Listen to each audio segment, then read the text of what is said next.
Hi மக்களே, welcome to பசுமை மாடி. இன்றைக்கி நம்ம என்ன பார்க்க போகிறோம் அப்படின்னா, நம்மளுடைய மீன் அமிலம் ரெடி பண்ணோம் இல்லையா, ஆல்ரெடி ஒரு வீடியோ போட்டிருப்பேன். அதை தான் இன்றைக்கி நம்ம இந்த பாக்ஸில் வடிகட்டி எடுக்க போகிறோம்.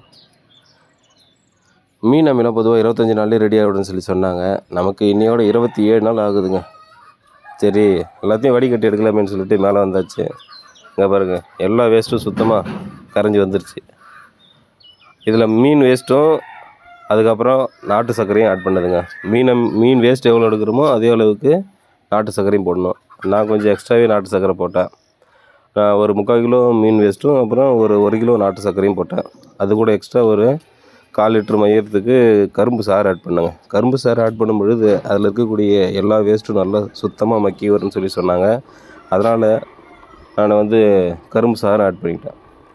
உண்மையிலேயே அவங்க சொன்னது போலவே அதை வடிகட்டும் பொழுது கையில் ஒரு முள் கூட குத்தவே இல்லைங்க. கையில் வச்சு நல்லா பிழிகிறேன், ஒரு முள் கூட கையில் குத்தவே இல்லை. அந்தளவுக்கு நல்லா மக்கி வந்துடுச்சு.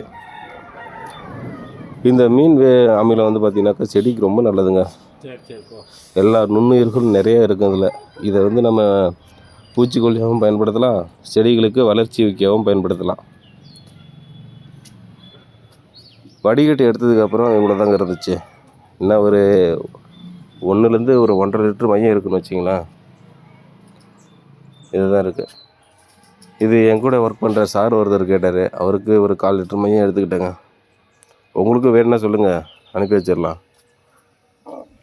சரி, ஓகே ஃப்ரெண்ட்ஸ், தேங்க்யூ. நெக்ஸ்ட் வீடியோவில் பார்க்கலாம். பாய்.